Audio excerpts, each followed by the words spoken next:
Good afternoon, everyone, and welcome to the weekly Binalot Talks. I'm Anna Pineda. I will be moderating this talk alongside JJ Tablan, or whose username here is Arturo Tablan the third. So he will be co-moderating with me. So if you have any questions, you can ask them in the chat, or you can press the reactions button and raising your hand below. But for now, just some introductions. The Binalot Talks is a weekly talks that's hosted by the Archaeological Studies program. We usually have this during lunchtime at Wednesdays. However, since we started putting this online, we've begun to focus on we've adjusted a bit, and that includes adjusting the time. So we usually have this at 1 p.m., but because our speakers may be working in different time zones, then we can adjust, and that's the beauty of it. All right, so I think there's no announcements from ASP. There will be an ASP conference that will be held at the end of August. There will be a special Binalot talk that will be given by Sir Willie Ronquillo, who was a professor in the Archaeological Studies program. So you can wait for the announcement by next time. All right. So let's start with our talk. Let me introduce our speaker for today. Our speaker is obtained his bachelor's degree in history from the University of the Philippines, Diliman, and he pursued further studies on Indonesian language and culture at the University of Gajah Mada as a recipient of a scholarship under the Toyota Foundation's CSREP program. He also taught at various Philippine universities prior to joining the Department of Foreign Affairs as a Foreign Service Officer in the year 2001, and served as Vice Consul at the Philippine Consulate General in Sydney from 2003 to 2008. He has presented and published research both locally and internationally, primarily on the history of the opium traffic in colonial Philippines, as well as the Indonesian nationalist Tan Malaka and Jose Rizal being his other areas of interest. Currently, he's teaching history and global politics at the Mentari Intercultural School, Jakarta in Indonesia, and he was a former head of his individuals and societies department. So let us all welcome Professor Ferdinand Victoria. Hello, good afternoon. Hello, good afternoon, everyone. I am here today to present something about drugs. So we're going to talk about drugs and the Philippine Revolution. But before that, let me just play something on video. This is based on a 1932 or 1934 Dutch documentary, and it's entitled Rawana. Now, this documentary is a silent film. So this story is about two missionaries who try to address who try to investigate the opium problem in Indonesia, or the Dutch East Indies as it was called there. However, with this short clip that I'm going to play, I am going to show you how opium is actually consumed. So at least we'll get this out of the way. So in case some people would ask, how did people smoke opium back then? So this basically is almost similar. Okay, so let me just share this video first. So this is just going to be like 2 minutes. So let's so there's no sound. So let's just look at it. So what you will see here is opium is being smoked. Okay, the person is lying on a mat. Okay, and that is what you call an opium tube. Okay, opium here is liquid. Okay, so it's yan yung tinitingi, or it's retail. Okay, so it's being opened, and then he's going to get the opium, and then he's going to spin it. Okay.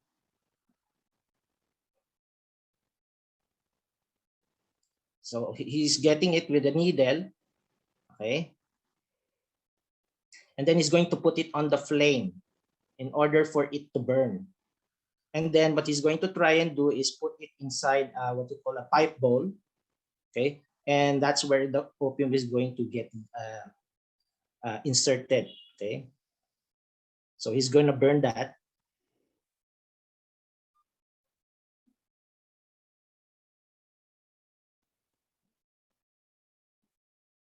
Okay. And then he's going to put it inside that hole of the pipe bowl. As you can see, this is different from a traditional tobacco pipe, okay, in the sense that it's enclosed. Okay.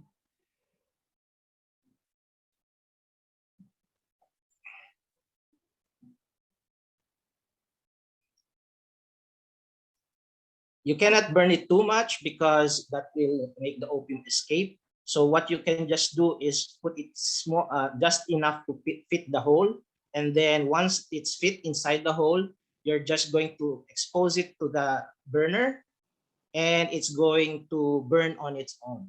So see, that's how the smoker aspirates or breathes in the smoke. Okay. So as you can see, he continues to punch the needle inside the hole to maximize the effect. Okay. So as you can see, a standard smoke, a standard puff, it's like a very brief period, and that produces the so-called desired effect. And now he is asleep. Okay. So basically, that gives us a basic description of how a person, of how a smoker usually consumes opium by smoking. Okay, this procedure seems to be familiar or seems to be uniform across different times and places. And this type of smoking came about in the 18th century. Because prior to that, prior to the 18th century, it was with the introduction of tobacco. Um, with the introduction of tobacco, opium smoking was facilitated by mixing tobacco and opium, okay, producing in Southeast Asia what we call madak or madat. But in this case, towards the 18th century, they switched from adulterated opium into pure opium, and this is what you call pure opium, or in Southeast Asia, it's better known as chandu. Okay, so there's a distinction between madak or madat and chandu.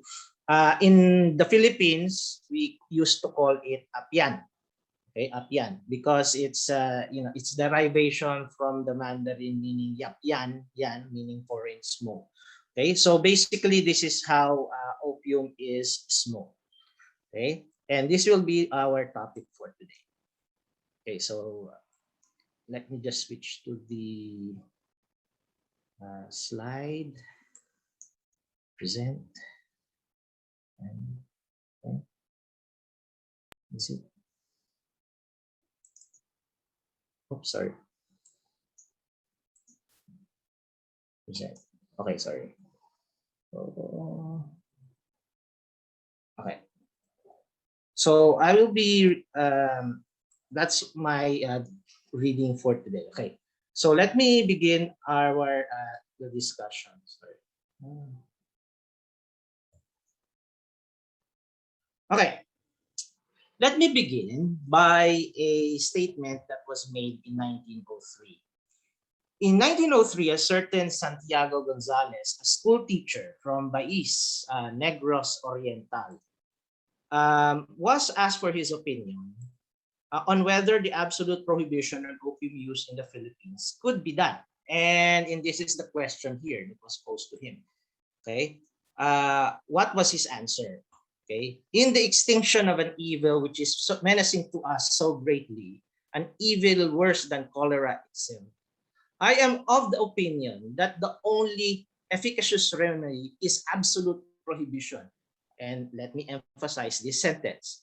It matters not that a few hundred may be killed as a result, for in return we shall overcome an evil that threatens to destroy the majority of the Filipino people.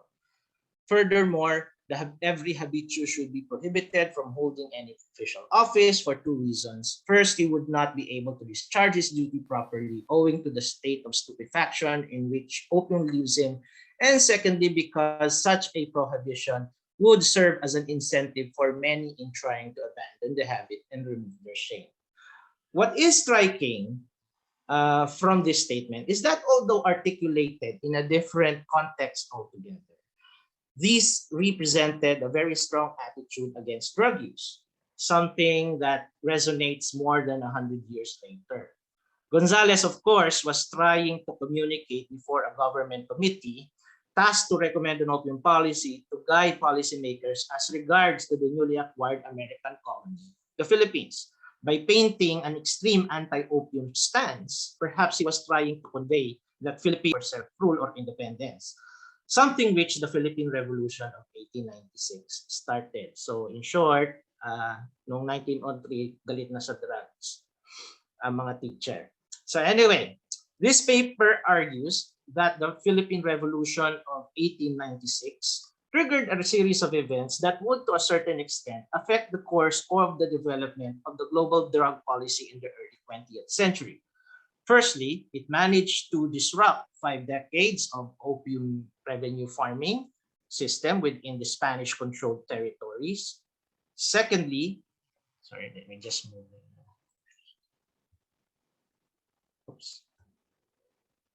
Secondly, the American intervention beginning in May 1898 would not only end Spanish rule in the Philippines and complicate the situation, that would result in the creation of 3 rival regimes that vied for control of the opium traffic within the colony, thus adding to the already confusing situation for its ethnic Chinese consumers. Third, the nascent Philippine Republic would also embark on an attempt to also profit from the traffic, with businessmen responding in kind in the midst of a war of independence against the United States. Lastly, that the consolidation of American rule would also pave the way for the formulation of a prohibitive and punitive regime that by 1908 would transform the colony into a showcase of drug prohibition and lead towards the Shanghai Conference of 1909. This article will discuss the dynamics of the opium traffic during this chaotic period and how regimes and individuals negotiated the challenges that confronted them and how these conditions paved the way for the globalization of the war on drugs. Answers to the following questions will be explored using the Philippines as a case study. To what extent did this conflict affect the illicit drug traffic, and how effective were the strategies that regimes in conflict took to cope with this situation? In what ways did distributors and retailers of the illicit drug traffic attempt to cope with existing or rival regimes in the midst of the conflict?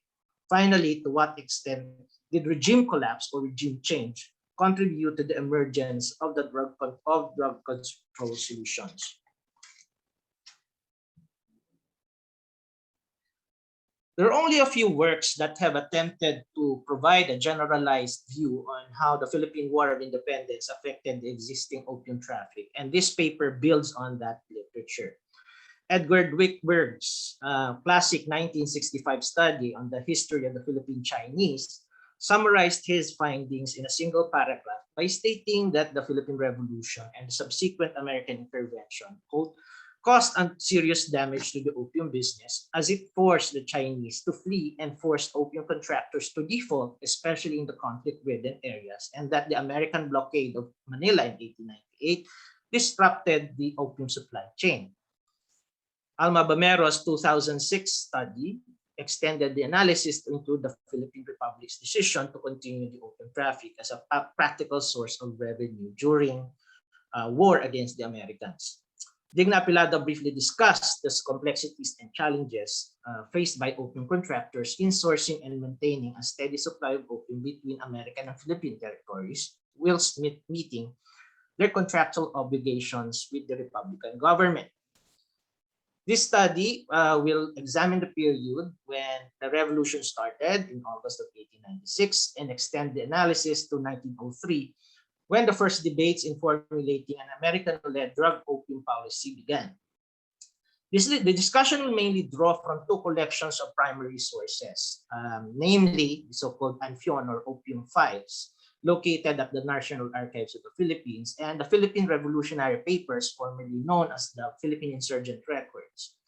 However, it should be noted that the documentation for these two collections are incomplete, and does present a challenge in the analysis. For example, Spanish documentation on the largest opium revenue farm in the colony during this critical period, the Manila Morong concession, is unavailable despite the substantial records of criminal prosecutions of opium smugglers and violators in Manila courts. The Philippine Revolutionary Papers only provides a few files which, under the circumstances by which they were produced and obtained, limits our inquiry and understanding of the Philippine Republican regime's actions. John R. M. Taylor's documentation of select PRP material supplements this research and thus offer a few insights. Despite these limitations, we could still try and make sense of this chaotic situation. Parallel case studies from other countries on how opium traffic was managed and profited from by regime behaviors by state and non-state actors. However, it is necessary to provide a more comprehensive study of how traffic was managed by the regimes in conflict and the concessionaires in order to maintain a steady supply of an addictive substance towards their end user, the ethnic Chinese in the Philippines, and at the same time profiting from the trade. We learned that there were different coping strategies and solutions that evolved as a way to cope in the midst of crisis. An overview of the Spanish regime will first provide context for the discussion of the revolt against Spain in August 1896 and how the Spanish government initially tried to address the crisis and return to a semblance of normalcy. When the Filipinos resumed hostilities as the Americans laid siege to Manila in May 1898, the Spanish position further deteriorated as problems of communication and the adverse impact on the supply chain began to tell. Although it took some time before the Philippine government decided to continue the opium revenue farm system, it nonetheless was pursued as a way of generating revenue and projected itself as a legitimate successor state, especially when the Philippine-American War broke out in February 1899. Finally, the discussion will touch on the situation the Americans also found themselves in and how it tried to manage the opium traffic as they began consolidating control throughout the Philippines. As one will notice, this is not a straightforward narrative, but instead demonstrates how overlapping and interconnected developments will try to make sense. So before we begin, let's just talk about the concept first. So whenever one uses the term opium revenue farming, there's usually, this confusion. People think that sometimes opium farming talks about planting. It's not, okay? Another term that you can use instead of opium revenue farming is opium tax farming, okay? So opium revenue farming or opium tax farming in 19th century Southeast Asia was a tax collection measure where a regime outsourced the exclusive right to private individuals or groups via auction to import, process, and sell opium for smoking at retail within a designated territory for a certain term. This system was adopted by regimes that had limited bureaucratic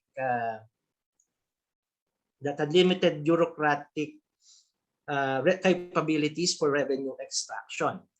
There were advantages and disadvantages to this type of monopolistic arrangement for both parties. Oops. Sorry, just okay. Not only were regimes able to reallocate its limited human and logistical resources, but were also assured of a predictable revenue stream which increased as prospective revenue farmers raised bids at auction. On the other hand, the entrepreneur, or in this case, what we will call that person, the opium farmer, okay, although technically the person did not plant, but collected the taxes or collected sold opium, stood to gain profit, power, enforcement support, and prestige that theoretically expanded as opium was an addictive substance. Okay. However, by doing so, the government creative, I don't have the disadvantages here, sorry.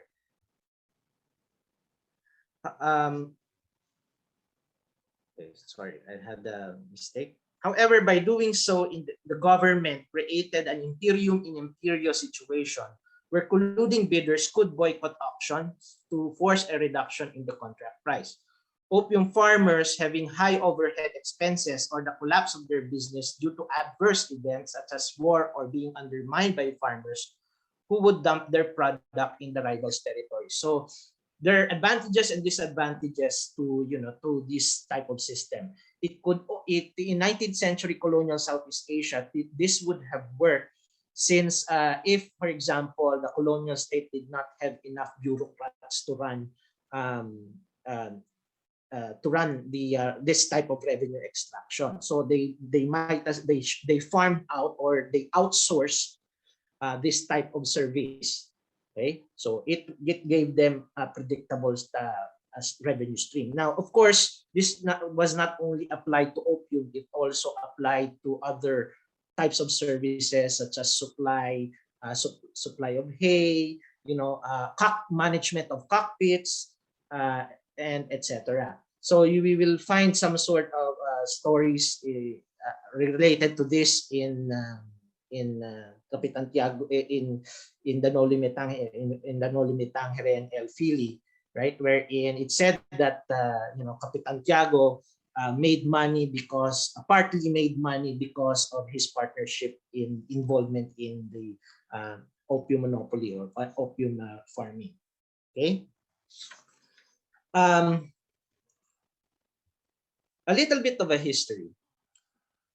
Okay, opium revenue farming in the Spanish-controlled territories of the Philippines was declared legal in December of 1843 and officially began on January 1st, 1844.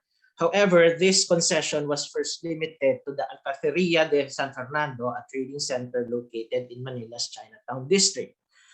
The concession was exclusive in nature in that it specifically catered to ethnic Chinese who began re-immigrating to the Philippines after the colonial government adopted a series of policies intended to promote economic development and profitability. Its institution was a partial about-face from its total prohibitionist policy declared in 1814. From 5,700 in 1847, the Chinese population from southern China surged to around 90,000.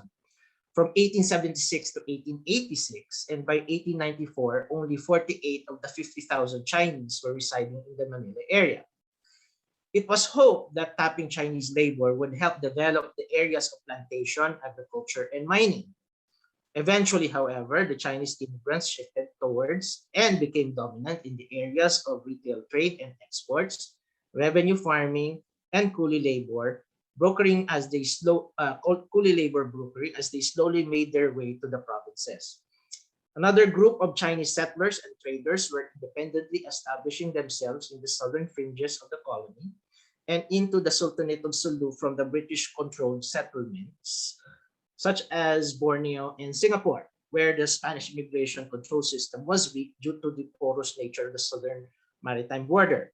On this side of the colonial frontier, not only were the Chinese the opium consumers, but also the aristocracy of the sultanates of Sulu and Maguindanao, the latter being known to consume it as early as the 17th century. So, however, when we say 17th century, does not mean that opium only came in the 15th or the 16th century.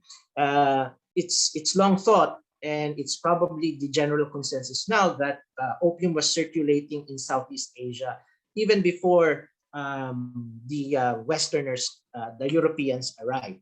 It was just not smoked. So it was consumed either by drinking or mixing it, or mixing it with wine, or as a soup, or as a decoction. But the introduction of tobacco in the late 16th century transformed it repurposed it into a smoking substance, okay, or a substance to be smoked. How many were estimated to be the consumers at around this time in the late 19th century, especially towards the 1880s. One formula that the government officials used in order to calculate the number of potential users was to extract 15%. So if we were to use 15% as their base, so given and apply that to the number of Chinese who were living at around the late 1880s, we would be arriving at a figure of between 10 to 13,000 Chinese. Okay. In 1864, because of certain clamors to abolish the system, to re-investigate whether or not it endangered public health, a policy review was conducted by Spanish officials in the Philippines. But eventually, they reaffirmed the practice. However, they changed one of the policies, and one of those policies was to disallow at-home consumption. Okay. As you can see to your right, you can see here a photo of a replica of the Fumadero Público de Ancion, and I believe this is located in the Casa Manila as an exhibit. Actually, this is incorrect because the law states that aside from the Spanish writing, you should also have a writing in Chinese, right? And in fact, one of the problems that the Spanish noticed was that these opium dens were mostly written in Chinese, and they were not transcribed into the Spanish. Okay, so that was the problem that some Spanish officials noticed. So let me continue. Spanish colonial officials and legal documents gave various names to describe the opium revenue farming system. It was called variably as the Estacamiento del Opio, or opium monopoly, contrata de anfion, opium contracting, or opium franchising, renta de anfion, opium concession, or servicio de arriendo de las fumaderas de opio, opium smoking establishment licensing service. While the first three terms placed an emphasis on the exclusivity of its supply and distribution rights to opium in a territory, the latter term, okay, highlighted its authority to subcontract the rights to interested traders and retailers by issuing them licenses to publicly operate opium smoking establishments called Fumaderos de Anfion, or Fumadero Público de Anfion, or Fumadoria de Anfion, where opium can be exclusively bought and consumed. In a majority of cases, the concession usually lasted for 3 years. To convey that the supply and service private concession was indeed sanctioned by the Spanish government in Madrid, the institution was called in public as the Real Asiento de Opio, or Royal Opium Concession. Okay. The opium concessions or opium farms may be classified into 3 types. Again, let me repeat: when we say opium farms, we're not talking about a place where opium is, or the opium poppy is being planted. These are the territories, okay, where the opium revenue farmer could collect the taxes or could sell opium. The opium concessions or opium farms may be classified into 3 types, mostly determined by the number of potential or actual customers. First were the single block farms, of which 2 or more provinces or areas were combined under a single farmer. Okay. Second were the single province farms, Okay. Third were the so-called frontier or special concessions that were either set up along settlements on the fringes of Spanish authorities, such as the Poyoc, Rio Grande settlements or concessions, or special projects in certain areas, such as in the case of Ligan, where a contract was opened to serve Chinese laborers involved in the construction of the railway. Although the Spanish formal term for opium was ampion, other terms used the smokable opium, known in the Malay world as chandu, were opio cocido, opio preparado, or opio confeccionado. In the Philippine case, opium was supposed to be consumed in the publicly licensed fumaderos. In Tagalog, it was called apian, cognate of the Chinese term yapyanyan or opium smoke. The Chinese regarded opium as a medicine, an aphrodisiac, or a pain reliever. Opium smoking became a distraction for the migrant consumer coping with personal vicissitudes such as diseases, homesickness, the need for camaraderie, or the need for sex. For others, whether one was an affluent Chinese, a member of the aristocracy, or even a member of a household, opium was smoked or offered as a form of medicine, recreational activity, or even as a way of putting babies to sleep by blowing fumes onto them. Westerners were also familiar with the recreative as well as pain-relieving properties of opium. They were using it as an active ingredient in solutions like teriac, laudanum, or tincture of opium. In the late 19th century military medicine, it was also administered as a suppository in the form of what we call a starch and opium enema as a form of treatment against dysentery. So hinahalo yung starch and tincture of opium tapos pinapasok sa puwet. Combined with the other revenue farms, cockpits, and slaughterhouses, to name a few, opium occupied a third of the income of the revenue farm system in 1884, but rose to half almost 10 years later. The high point of its share of revenues generated was reached in 1894, when it comprised 4.4% of the total collections. In fact, from 1866 and until the Philippine Republic's adoption of the opium concession system in 1898, the projected and actual opium revenues never sank below six-figure digits. The most lucrative contract was the Manila Province contract, in which in the latter part of the 19th century covered the capital, its suburbs, and the adjacent Morong district. From the inaugural contract of 21,269 pesos annually from 1844 to 1852, the value had already reached 532,127 pesos by the time of the 1890 to 1893 contract. While it provided the government with a predictable source of revenue, opium revenues were paltry in comparison to its Southeast Asian neighbors. Opium revenue farms accounted for 22% of the French income in Cochin, China in 1877. Singapore's revenue were 77 and 66% in 1892 and 1893, respectively.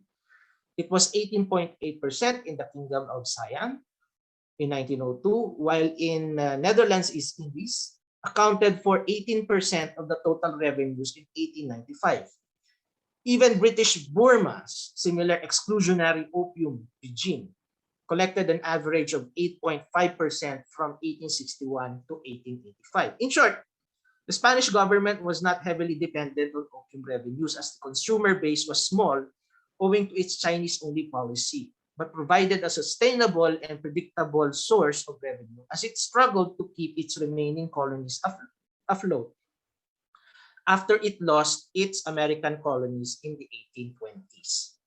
So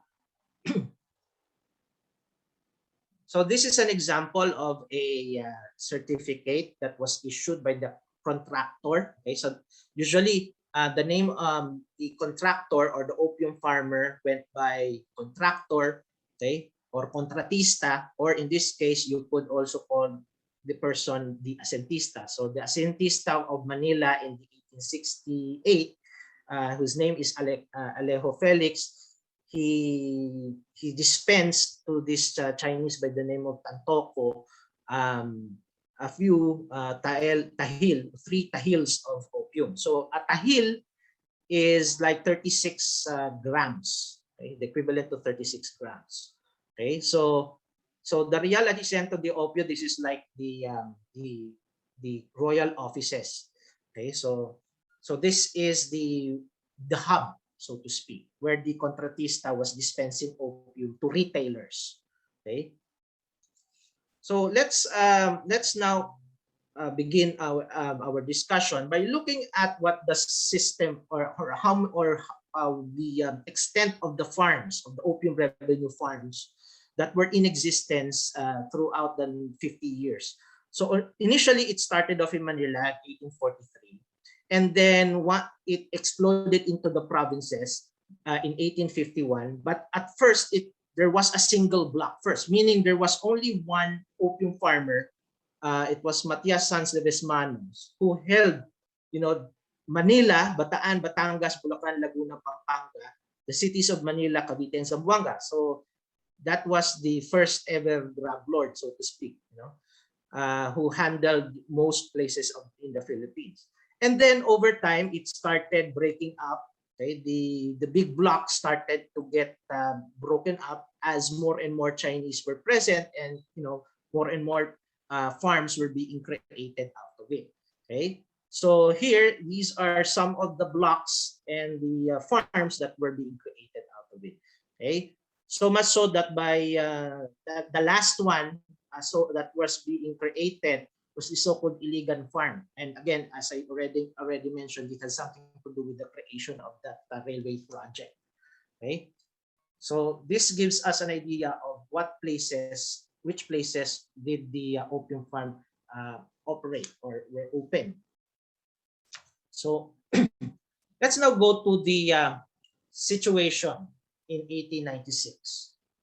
The Philippine Revolution erupted in late August of 1896 when the Filipino separatist organization known as the Katipunan staged a large-scale revolt to end Spanish rule. In the initial stages of the uprising, however, were concentrated in Manila and the surrounding provinces, forcing the Governor General to impose martial law on several of them. The widespread panic among civilians brought about by the fighting in the contested areas convinced the ethnic Chinese that to either stay put or flee to safer areas for their security, which in this case was Manila, where the Spanish forces were battled in a defensive position pending the arrival of reinforcements for Spain. Unfortunately, the documentation elaborating the fate of the Manila Morong opium revenue farm has yet to be uncovered to give us a clearer picture on how the contractor that held the concession managed through the crisis.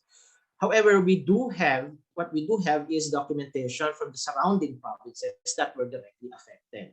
To start with, the revolt did not erupt simultaneously throughout the colony, but was concentrated in the neighboring provinces to the north, east, and south of Manila, with several provinces in the Visayan Islands and one military mutiny in northern Mindanao joining in. Thus, while the opium farms in the battlefront were negatively impacted, it was business as usual for the others. To cite several examples, between August and December of 1896, a revenue office inspection team was sent from Manila to investigate the alleged privatization of supposedly public fumaderos in the Iloilo Antique opium farm, as a new contractor was about to assume the new triennial contract in clear violation of the 1864 prohibition against smoking opium at home. What was discovered was that the farmer granted licenses to private individuals that allowed themselves and or their employees to smoke in private. The provinces of Paragua, Balabac, and Calamianes, nowadays Palawan, were either auctioning off contracts or reporting on the clandestine opium trade coming from Borneo and by extension Singapore. We'll now turn to the contested areas. The Batangas contractor, Guapaco, was awarded the triennial contract early in the year and through his representative recounted how, quote, almost all the Chinese residents have fled the province owing to the bad passions of ungrateful men, unquote. It was argued that the rebellion council continue the contract, his liens released, and be compensated for the damage. However, the intendencia, the council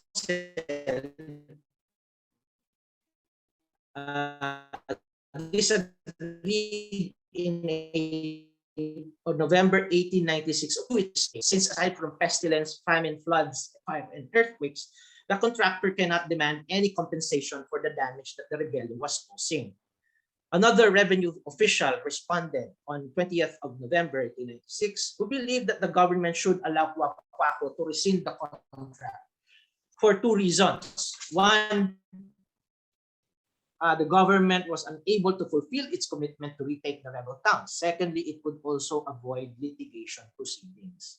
The matter was then considered for deliberation by the Consejo de Administración de Filipinas, an advisory body to the Governor General composed of top military officials, senior civil officials, the business sector, and heads of the Spanish religious clergy. This is like the Spanish version of the National Security Council, right? On January 21st, 1897, the Consejo deliberated on the request. It acknowledged that given the state of rebellion, the provincial government confirmed that the Chinese residents managed to obtain transfers of residence to Manila. Thus, the contractor was unable to perform the duties of the contract and therefore should be allowed to rescind it. On the 25th of January, 1897, the Intendant's Office also issued its opinion, stating that the contract obliges the state to provide protection to the farmer. However, since rebellion did not exactly fill in the definition of fortuitous case and that the army has proceeded to burn down the rebel towns, that it would be fair for the contractor to demand the cancellation of the contract and refund part of the deposit made.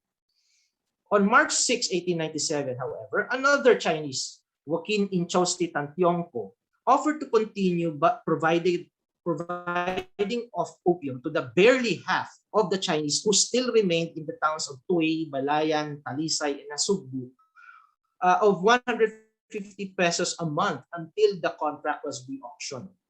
His competitor, Mariano Inchinco, made a lower bid of 100 pesos because the Chinese who remained there and needed their opium. That was his justification.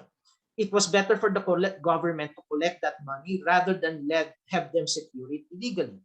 For Inchinco, by doing so, he was providing Spain a service, quote unquote, by continuing to supply opium as a show of loyalty as opposed to the, quote, ungrateful Filipino rebels, unquote, that disrupted the service. These two Manila-based Chinese competed for Spain's loyalty.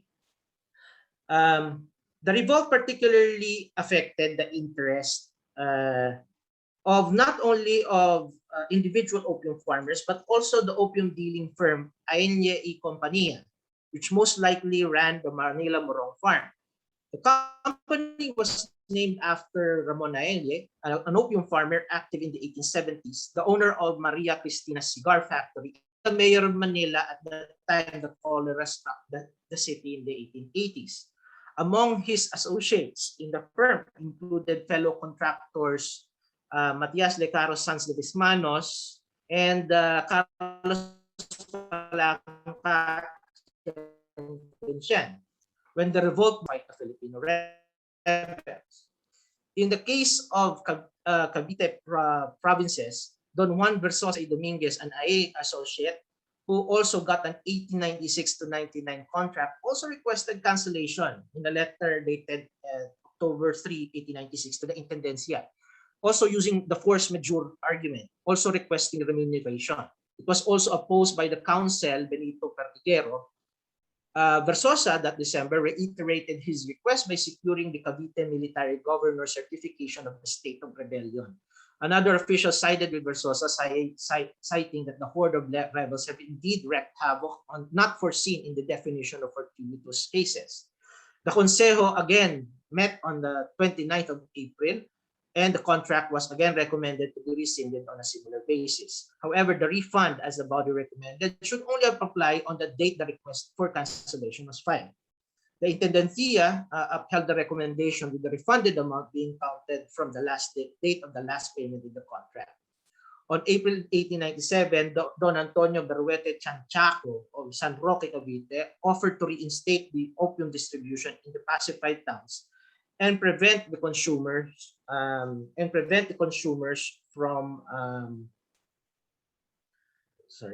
reverting to illicit supply. He proposed 250 pesos monthly. Unfortunately, we don't know what happened afterwards. But we can see here, they were trying to enter into the picture by offering the government to continue the service in order to anticipate or prevent the reversion of people to the black market opium, to smuggled opium.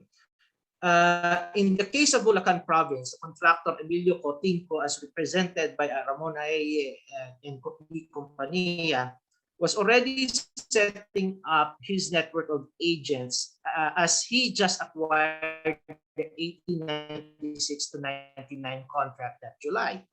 In January 1896, since the rebellion, most of the Chinese living in the province, taken by panic, fled the province, except for several who stayed but claimed that they were merely caretakers. They followed the same argument as in the Batangas case, that this was a fortuitous case.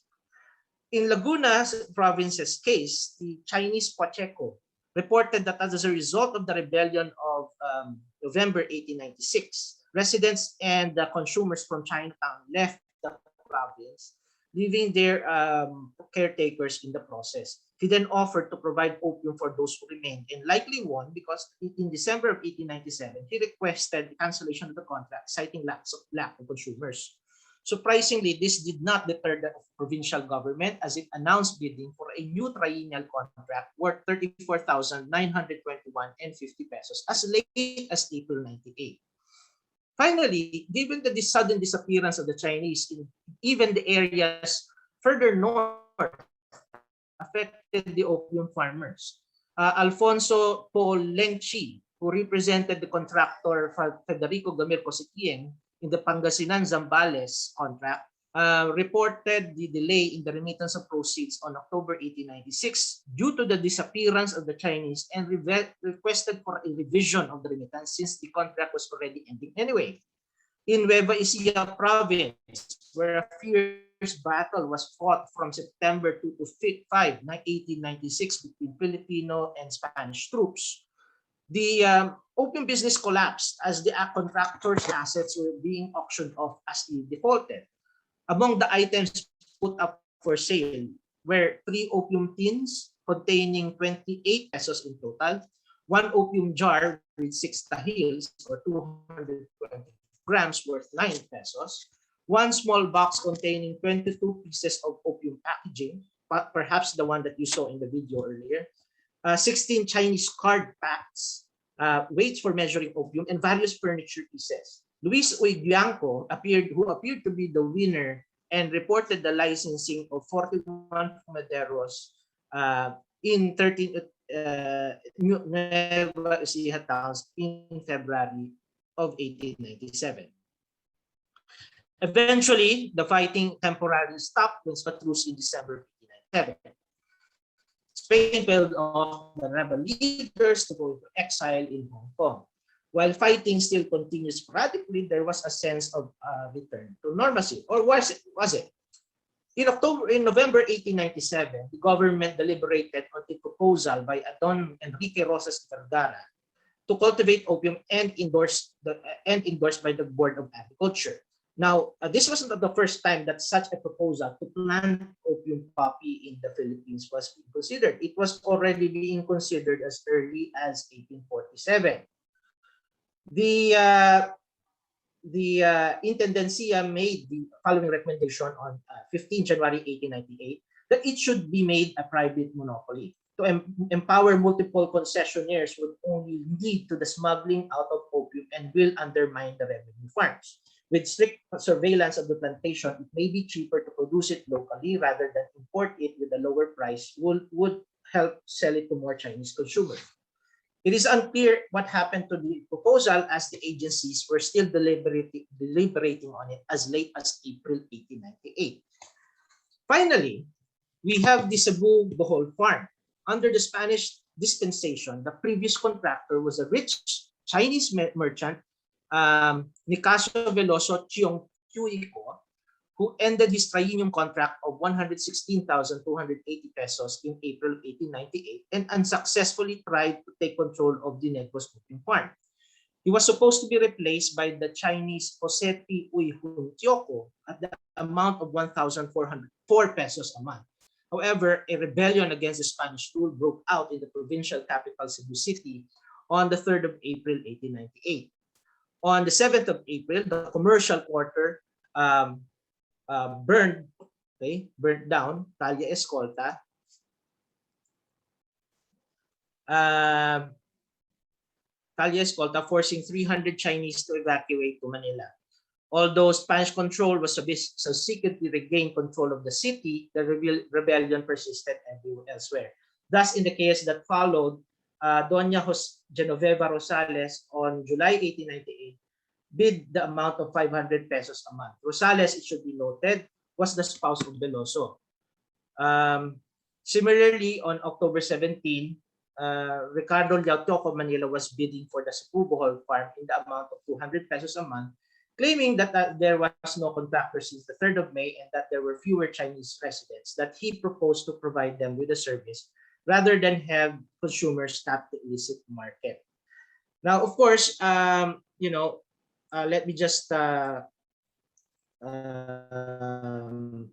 summarize what's going to happen here. Okay, when the Americans arrived in May of 1898 and the resumption of hostilities in May of 1898, this is where things really made it disastrous for the Spaniards.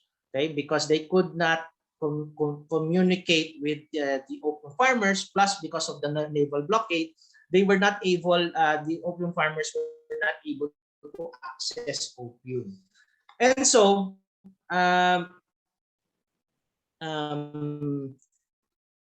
this happened. This affected places such as Ambos Camarines, Leyte, Zamboanga, and the contract. So anyway, since I'm running out of time, I'm no longer going to be discussing this a little bit further. But let me just focus on the challenges that the next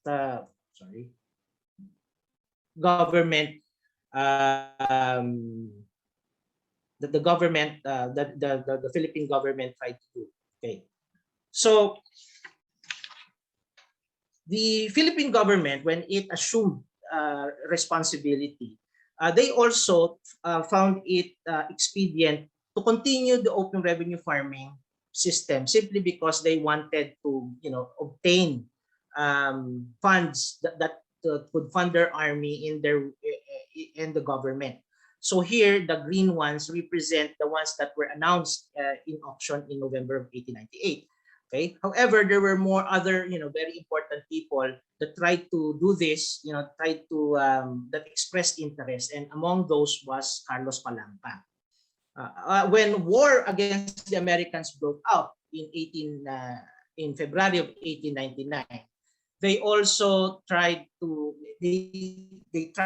continue the opium farming by re-announcing and making the auctions available as late as April 1899. So the left, the green one, you can see that these are the farms that were opened in November of 1898.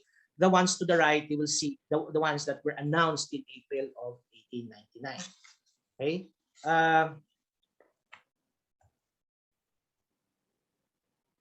So again, this is part of a conversation between Alejandrino and Palanca.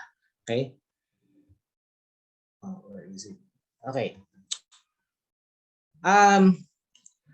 Let me just conclude the discussion here because there's a lot of things that needed to be discussed here. But one of the interesting cases was that what happened in Cebu. Remember what happened in Cebu? Cebu did their own thing. They rejected the originally the the Philippine Republic appointed Sergio Osmeña. Yes, the Sergio Osmeña, who was actually the Veloso, who was the call that the Manugang, okay, the son-in-law of Nicasio Veloso. Okay. So he took over the farm. But however, what happened was there was a battle involving um, um, a rival business family, and he lost the farm, and then it was a seesaw battle, but and the rival ended up getting that control of the farm until 1901. So this account is discussed further in Michael Colonna's article on Nicolas Veloso. So in any case, let me just conclude. Okay. So this is a picture of first ever pictures arrived, and you can see here this is the increase in terms of trade. Okay, as you can see, between 1899 up to 1902, there was a surge in opium exports from Singapore to the Philippines and Sulu. So you can see that and you can see that even entry into the Philippines, you can see that there's a lots the American government was collecting a lot of duty. So let me go by the conclusion. Let me just conclude. This study attempted to demonstrate the complexities involved, whether one assesses the impact of a major political event such as a widespread rebellion or an invasion, and how regimes try to manage and contain the consequences of such man-made catastrophes from above and their dealings with affected sectors below, especially the business sector, especially when the government is at a point of near collapse or engaged in a full-blown conflict. As it was shown, governments and individuals responded variably when confronted with the crisis. The impact of the initial months of open rebellion and military engagements between Philippine and Spanish troops in the provinces disrupted the operations of the opium farms in the affected areas, as most of their clientele fled the provinces. Spanish regime had to grapple with the legality of requests by the business sector to release them from their financial obligations. The fact that they allowed these businessmen to discontinue their contracts attested to an indirect admission that the government was unable to contain the situation effectively. However, the vacuum it created provided opportunities for certain individuals to wrest these markets that were traditionally handled by the bigger entrepreneurs. Justifications such as providing continuance of the service to the property takers for a show of loyalty to the government were used as reasons in an attempt to enter the market, especially those made by Manila-based entrepreneurs. It was the double whammy of the Aguinaldo regime's resumption of hostilities and the American intervention in Manila in 1898 that finally doomed any attempts by the Spanish government to resume a semblance of normalcy. The American naval blockade meant that not only the opium supply that was imported into Manila now severed, it made communication and revenue collection more challenging as the government's administrative machinery moved from Manila to Iloilo and Zamboanga.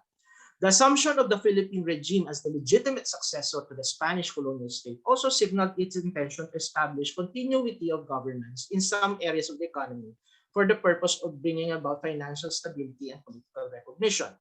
For the Aguinaldo government, the continuance and renegotiation of the opium contracts not only provided it with a revenue stream by allowing the private sector to become an informal bureaucracy operating on its behalf, it also showed that the regime was also willing to honor its legal obligations to the business sector and thus gain credibility, as businessmen such as Carlos Palanca were more than willing to collaborate with the regime.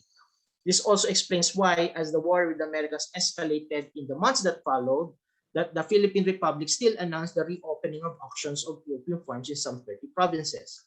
Even with the declared discontinuance of the opium farm system in the American-occupied territories, it did not clearly address how the traffic in the addictive substance was going to be managed. As in the case of the Cebu opium farm showed, it was able to operate autonomously for some time.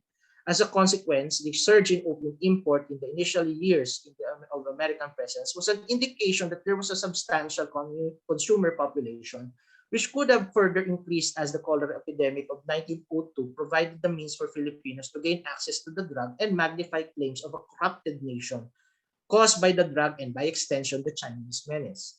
However, there are still several questions that remain unanswered and perhaps will remain unknown until further evidence is discovered.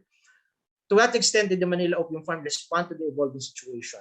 How extensive was the opium black market during this period? Did consumers increase or decrease their opium consumption, or did they simply tap into the black market for their supply? How did these disruptions, if at all, affect trading patterns in the Visayas and Mindanao areas? And lastly, how did the other areas or provinces not mentioned in this study cope with the disruption in the supply chain? Thank you. All right. Thank you very much, sir. That was a very good and I think a comprehensive talk about the opium trade. It's interesting because I think there's a lot of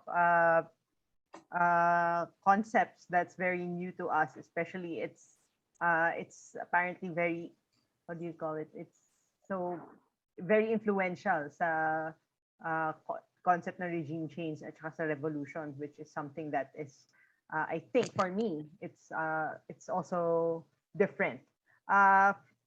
Okay, so if anyone has any questions, you can raise your hand at the bottom. There's a reactions button at the bottom of the screen, and you can raise your hand. And if not, you can also ask the questions on the chat. Sir, so I wanted to ask, so the opium, when it comes to the supply chain, where was the opium coming from in the, maybe this was tackled in your talk because there was some lag in the videos, but where was the opium coming from during the Spanish period? Yeah, the opium was actually coming from different sources, but the main source where most of the opium that came to the Philippines came from, it mostly came from India. Okay, that's why you will see in the table there's a so-called Benares opium, present-day Varanasi. Yeah, so it actually came from India, and it was transported from India through the ports, either through Singapore or Hong Kong. So the purchasers, okay, the opium contractor, okay, bought it either from Singapore to Hong Kong. So you will see there from the table, you will see that is sufficient proof that it came via Singapore. So yes, that's the answer there. So in short, although the Philippines did try, they tried to propose the idea of selling, of planting opium in the Philippines, because they thought at that time that the proposal did not fly because the government in Madrid was afraid. The government in Madrid was afraid that people will get will just steal the opium and smoke it themselves. But Sinibaldo de Mas begged to disagree. He said that actually, if you sell the opium to the natives, it will force them to work. Okay, so that's the answer. What's the basis for that? Or it will force them to work? Yes, because remember, people were in a subsistence economy, right? So he was assuming that the Filipinos were lazy. So if you have them smoke opium, they will have to work. Okay. So they will get access to modern day economy, get money, earn for work for money. It's an interesting perspective then, and it's really the concept that opium was really helping the economy. It's really helped. Talagang was it considered as a lifeblood, or parang it's a very important economic source to run at that point. Yeah, because you can imagine Singapore, right? Singapore was being built on the backs of opium smokers. Imagine 70% of the opium revenues revenues in Singapore were being drawn from the opium trade itself, right? It's that's why we were like only 4% compared to Singapore. Interesting. I think Dr. Paz has a question. No, Ferdy, that amazing research, and well, thanks for sharing it. And I'm sure you're still continuing to do this research. But just following up in that question of Anne about sourcing. So, do you think we are the opium that came to the Philippines were just a budding of the main supply, that was directed to China, or was a dedicated source? Because what the Opium War was 1830s, no, 1840s. So prior to that, and so I'm sure that's a short answer there. No? But I have so many questions. But second, connected to that is, and I know you know your archives. The What is the earliest reference to Apian or opium in the Philippines that we see in the documents, or at least in the accounts? Do we know what is the earliest? Is it in the 1700s or in the 18 or already in the 19th century? Okay, thank you. First, to answer the question, it was when the opium that was shipped from India um, was being, well, it could be directed mostly to China, but then again, Singapore and Hong Kong became the opium hub. So in short, whichever country wanted to buy or obtain Mm. opium for their sale, they got it either from Singapore or Hong Kong, So right? But they it did their seems ordering that from some of the yeah, they got it from Hong Kong. Like for example, the first, the big drug lord, the first, the first really giant drug lord, Matias Mhm. Sanz de Bismanos, who had connections with Jardine Matheson, which were the opium dealers back then in China. Yeah? He went to Singapore to get the opium, and he asked the Spanish government to pay to allow him to transport the opium aboard Spanish warships. Yeah. So the government did not agree because that's a Mhm. private venture. Why Yeah. why are you using government resources? Mhm. So that was, so they were getting it from Singapore. And in fact, one of the concerns by the ones in Holo was that smuggled opium was being smuggled from Singapore. So there was, and this was entering through Sulu. So that's the first thing. Now, as to the earliest mention of opium, there are a lot of early references. Like, say for example, the earliest reference was like someone was a Dutch merchant going to Ternate bringing opium there. So it means that there was opium there. And there was this account from Blair and Robertson that talked about the death of one of the Spanish conquistadors who went to Mindanao, and someone split his skull open with a kampilan, right? And he was being, the writer speculated that this was because the warrior was high on opium, because the warriors used that as part Yeah. of their Yeah. strengthening. Alimentados. No? No. Yeah. So those, but the early, and there were the earliest references to warriors using opium appears in Combes's account in 1663, right? And then another one in Maguindanao, they were asking a British merchant whether or not they had opium because they ran out of opium. So parang tinanong nila, pare, meron ka ba kayong opium? Naubusan na kami. And in the 17th century, it was, the Maguindanao were also using it as a luxury item. So because opium was very a luxury item during that time, so you don't have a lot of consumers. What was the source of Yes. your insight on that? Prior to the 19th century or maybe late 18th century, opium was consumed by drinking, right, or mixing it with food. Is there a good sourcing for that, or is it something that we're getting via ethnographic analogies? Well, it's like this. It was already known as in China back then. So since since opium was first known up until the Ming Dynasty, it was known that the means of consumption was through in liquid form. So they were either eating it or mixing it as a soup or as a decoction. So it was not really, no one stumbled, no one had yet stumbled, or at least the current consensus by scholars is that no one had yet stumbled or thought about smoking opium. Mm. The one that really changed all that was the introduction of tobacco. Yeah. From, You know why I asked that, Ferdy? Because, well, among us in your audience listening is a specialist on residue analysis. And then, you know, we get a lot of pots, right? And sometimes containers with we call oil, the oil that contains oil. And perhaps that can be a research direction.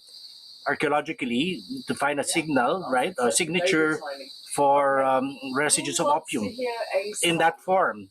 Because in my mind, and thanks to your talk, we always think of opium being consumed by smoking, at least, no? Or at least by introducing a lot of transforming it into by a fire. But yes, of course, no? In, when even later, just say a narrow thinking, no?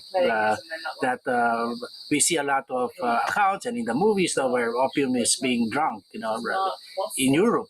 Even in fact, no. So yes, yeah. So that's an interesting insight there for us to pursue archaeologically. Because obviously it will play if it was around early, let's say 10th century, you know, just for sake, hypothetically, then we will find it definitely as part of rituals, no? And it will be placed in containers, and it will be, you know, so in all of that, and so it's just a question of finding the signal and seeing if all these votive offerings that we have, some of them might have opium. I'm also wondering about opium, and because it was opened earlier that opium was also being used by warriors uh, ethnographically. Are they also uh, associated to betel nut chewing?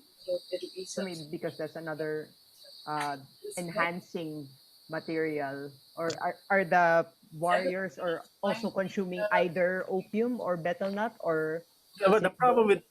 problem with opium, it's a downer, right? So yes. you won't actually like to kill people when you're in opium. You just want to sleep and dream, you know, have opium dreams. So it's a misconception. It's just like marijuana, you know. If you're a weed head, you're not going to be violent, you know. So that's the difference. I think it's not an upper. Yeah, but you know that opium is is also a painkiller. So they could mix it up with another material, Yes. especially if you're that's the reason why you take opium if you're going amok, because you don't want to feel that pain, and by not feeling the pain, you feel as you get the illusion that you're strong. So that's why, for example, in Singapore, a lot of the rickshaw pullers were able to smoke opium for indefinite time, because like they felt they felt that they were strong pulling these rickshaw. Yeah. Okay. Now as to the combination of opium and betel nut, there is actually an account. As one of those Sulu princes, Muhammad Pulalun, who later became one of the Sultan of Sulu, when Charles Wilkes visited him in the 1840s, and he met Pulalun for some reason. He saw him. He was being served opium. So he met him as if bangag siya, no? Kasi he's an opium. And then when he stood to meet Charles Wilkes, he took betel nut, and all of a sudden he got animated. So so downer, upper. Yes.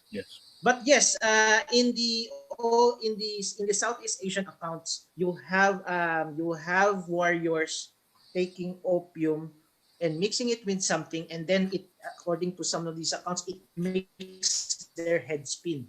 So that was the danger of taking opium orally. So that's why when smoking was introduced, it reduced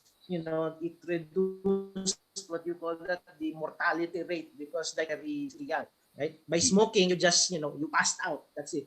Yeah. Ah. But for Anna, if there's no, just cut me off, if because I have No, a no bunch worries. of questions I want to discuss. But if there are other questions, I'll keep quiet. But Ferdy, who did the who coined uh, the metaphor for opium farms, right? When what is the etymology of that? Where did it come from? Why were they? Why is this metaphor euphemism that tax tax enclaves or tax milking cows are called farms, which is interesting. Well, actually, I don't know exactly where the concept of tax farming came Uh, from, but the historiographical literature where we are using, the terms that we're using to refer to this, this type of enterprise, Mm. comes from the comes from a anthology of works done by John Butcher and Howard Dick in The Rise and Fall of Revenue Farming, that was published in the 1990s. Could it be connected to all the monopolies? No? Yes. After cash, so tobacco monopoly, Basi monopoly, the sugar monopoly. Of course, no, there was opium monopoly. Yes. But you hardly read about opium monopoly. Yes. Did Jesus cover it in his book? Yeah, he did. No, I just it didn't stick to my mind. But yes, of course, no, there was a opium monopoly. No? Yes, but yeah, the thing about previously, when I was doing initial research when in my undergraduate years, we used to use the word opium monopoly. Mm. But then when I came across Butcher and Dick's work, they used revenue farm. It was the term using the word revenue or tax farm is actually more appropriate compared to monopoly. And why is that? Because in when you put the way the opium monopoly evolved in Southeast Asia was that initially it was given to private entrepreneurs. Mm. But then again, later on, the government took over and became the government monopoly. So that's the reason why I'm no longer using the word monopoly, although it's monopolistic in nature, because it was a private monopoly versus government monopoly. So there's no as there's no distinction, there is no confusion. I just use revenue farm. Yes, I agree. That's nice. Is everyone back again? Something new. I have a question, but for anyone here, the guests, they can also ask questions through the chat. Okay. I guess because I was also thinking about the what happened during the revolution. You mentioned that there were some Chinatowns in Laguna. Am I correct? Yeah, the Parian. Yeah. Parian. In Laguna, and they were also at the start of the at some of the revolutions. Some of them were starting to scatter, and they brought with them the people who were the consumers of the opium trade. But there's no evidences of where they ran to, but or where they went after, where they opened the. Am I correct? Where they opened? They fled. They fled the provinces, and we assume that they went to Manila. Mm-hmm. We assume that they went to Manila. And that I was also thinking that if there's a statistical change or there's more demand for the opium in Manila, or also in some of the opiums in other places, as well as other associated, sabihin vices pero other materials that are being imported alongside opium, then maybe that can be a source. I don't know if that's also happening because of although it makes sense that people are fleeing to Manila because there's already a big town there that already has all the resources that they might need. Am I correct? Oh. Yeah, the problem is we don't we have I have not yet come across the Manila archive. The Manila archive only contains mostly contains the the criminal prosecution prior to 1896. But when you go to the 1896, it's virtually not there. So unless, of course, the National Archives is, something can be rediscovered in the archives, maybe, that would give us a glimpse into how the NDA company tried to handle it. Okay. But that said,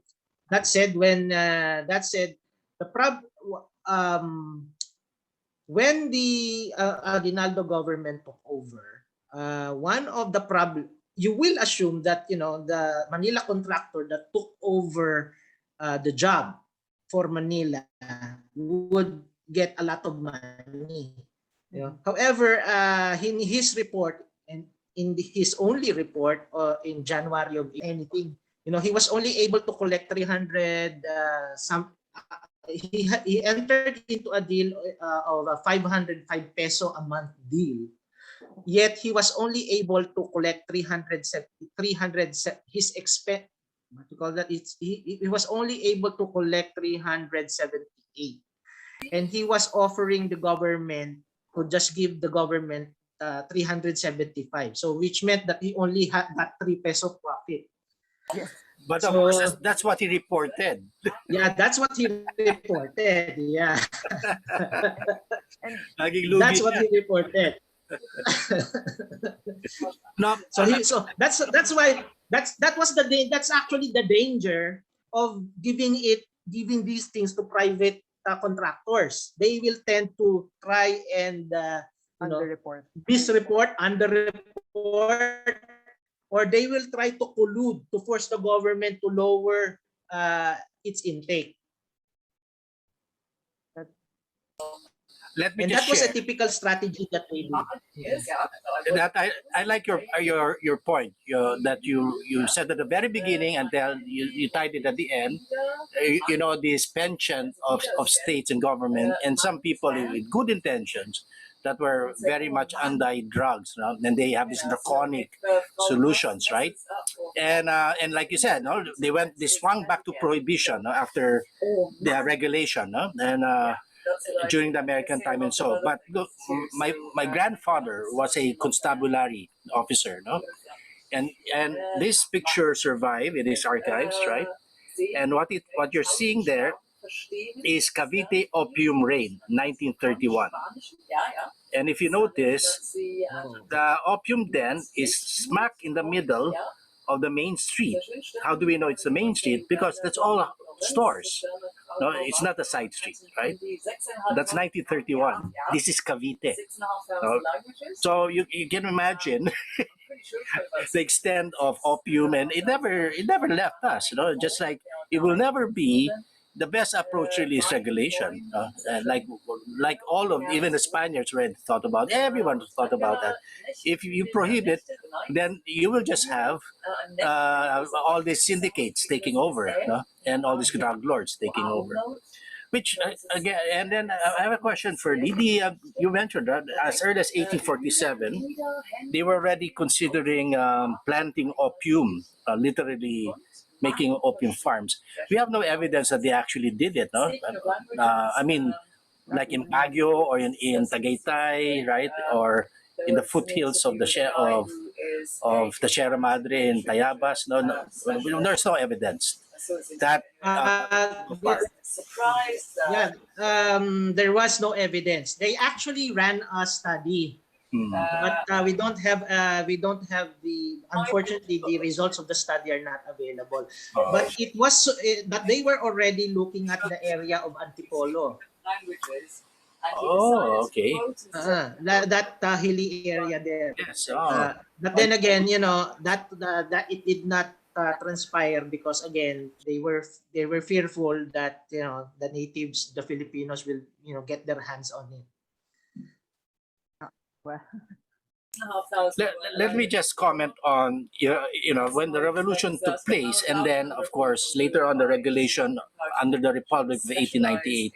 But as Ferdy knows very well, and those who are into deep study of Philippine history for at this time period, in many places, like in my case, I encountered it in Tayabas. And you don't have to be nice. There was such a strong anti-Chinese reaction Who thinks it's of the okay, revolutionaries right, and the you will insurrectionists, no? scream if you don't And on the therefore, radio. in a lot of places, they looted the local Chinese You won't business. shoot the radio So at down. least in Tayab. So when I hear this, now I connect it with the opium farmers, no? You can't always get it They were of course a target. right. I find No, the if they were all answer Chinese, they were not even Chinese. They were not mestizos, so It's a bit by the like, names alone. understand So they your were not. lyrics of They were certain holding songs. Chinese Some songs family are really cool. names, It's like, not opera. like You know, it sounds really not amazing. like And what do the you call, lyrics they make who's it the out. guy again you mentioned earlier? Yeah. Who I thought it would be Antoko. no very famous. Ferdinand, you mentioned Blanca. Palanca.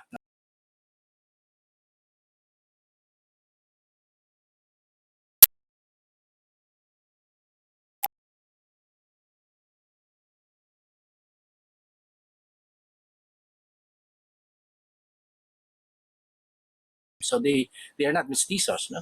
And so they were targets Okay. of all of this in the local. So I can see why they had to run, no, in many places, no? Because they were not safe during the revolution.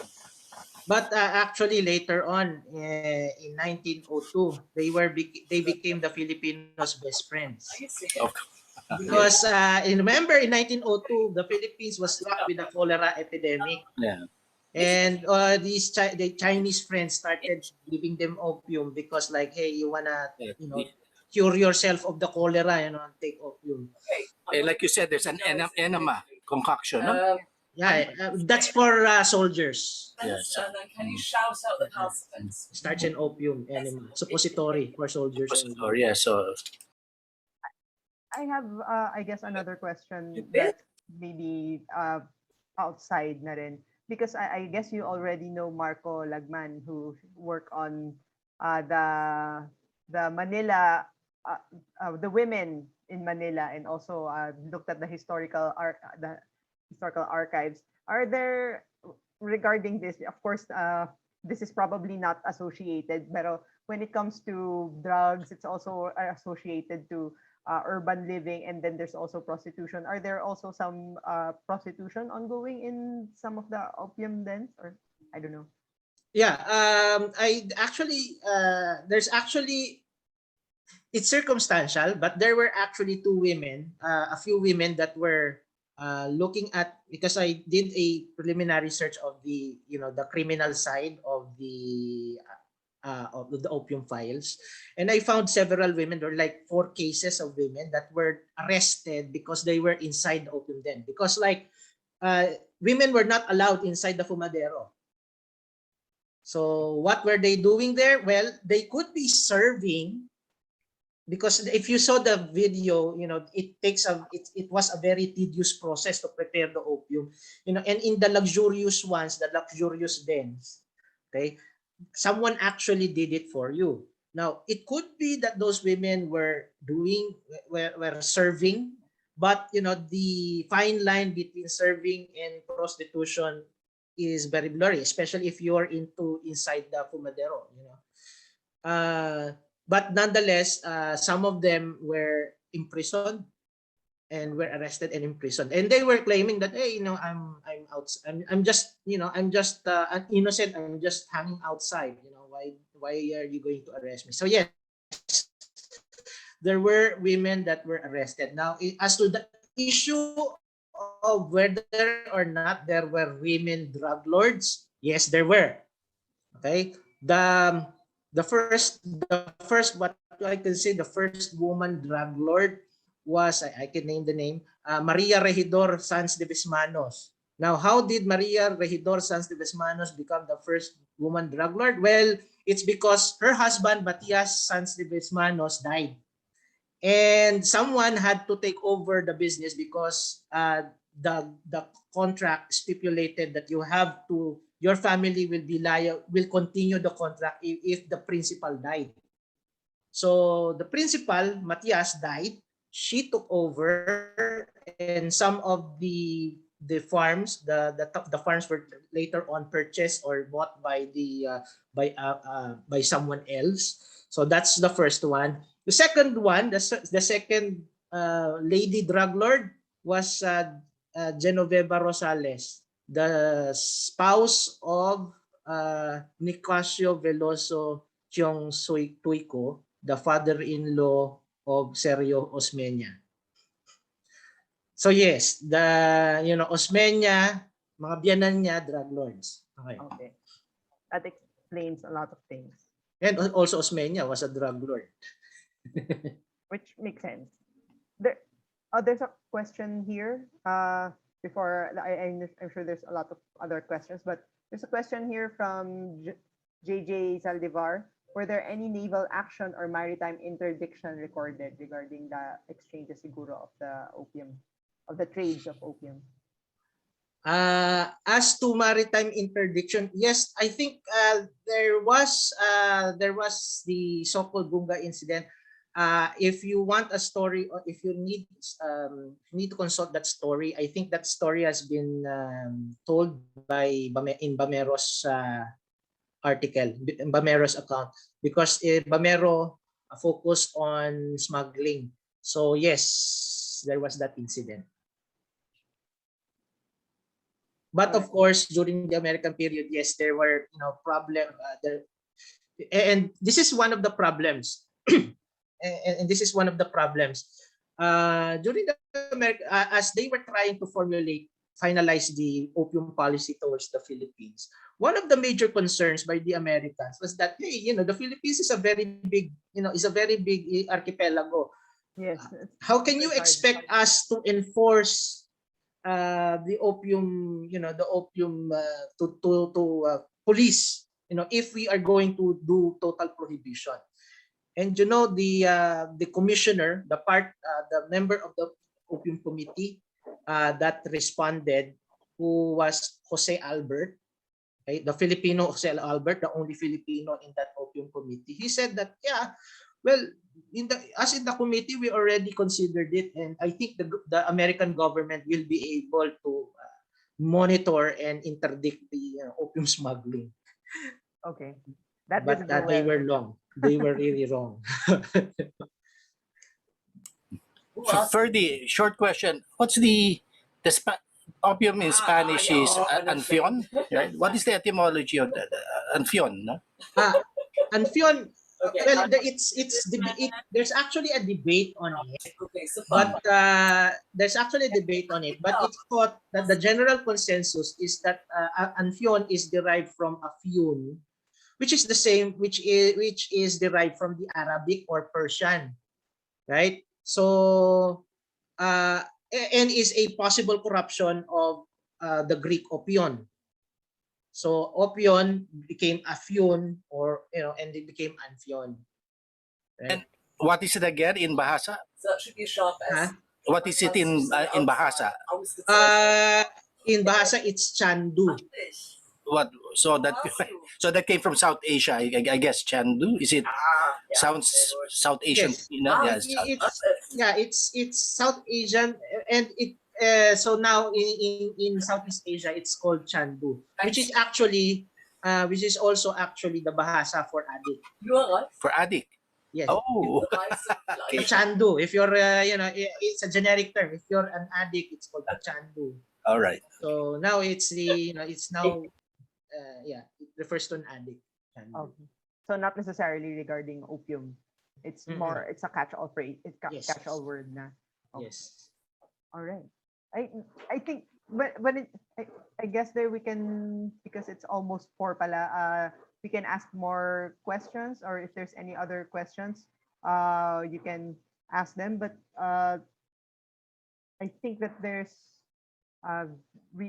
I would like to maybe ask, did you already publish this? I'm sure you already have a lot of publications I saw in your academia.edu page. Am I correct? Yeah. Do you already publish this information? Not this one, because I'm planning to submit it to some to a journal. But then again, my problem is this is too long. That's a good point. But well, you can cut it up in the Spanish and then the American, and then maybe another tying it up to get another article to tie it all up together. Mhm. So just to, you're basically using your data from the Spanish period or cut up the Spanish period as well, and then the American, and then another one. So that's already for publications, I would think. Ferdy, give it to Rene Escalante. 10 minutes. You know, because the NSCP has a journal, and I don't think they don't have a word limit. As I should have. That would be a good place. I No? haven't done cardio in I don't know how long. Okay, thank you. I'll consider it. My legs killed me. All right. So that's what you can check into. I'm sure there's a lot of other questions regarding this because it's an interesting thing, and I really learned a lot. I didn't really think about opium. And this is already a very long. It has a very long history. It's a very long and interesting political and even social history. So I'm very interested. It's very interesting in how this material or this the use is medyo obvious. Like a lot of, I guess, drugs.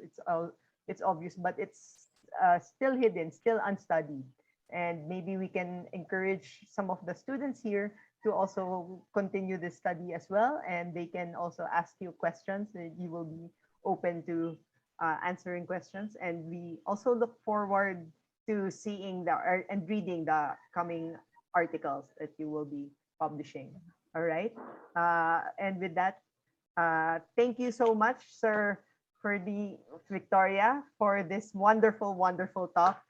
Thank you for indulging us. And Dr. Lagman Marco isn't here, but he was the one who introduced us. So that was a very good and fortunate talk. So a discussion between all of us. And maybe you would like to collaborate as well, but that would be wonderful. All right. Thank you.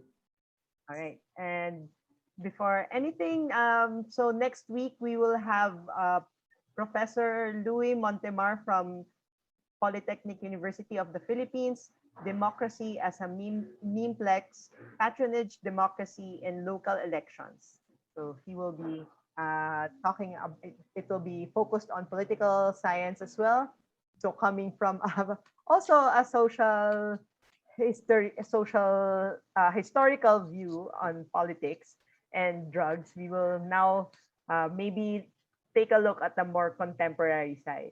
All right. So, but with now, for now, thank you so much, Sir Ferdinand, Victoria. Okay, thank you very much. Thank you, Ferdy. Nice seeing you. It's always good Thank to you, Sir Vic. Thank you. It's always good Thank to you, everyone. Thank you. Thank Right. you, everyone. stop.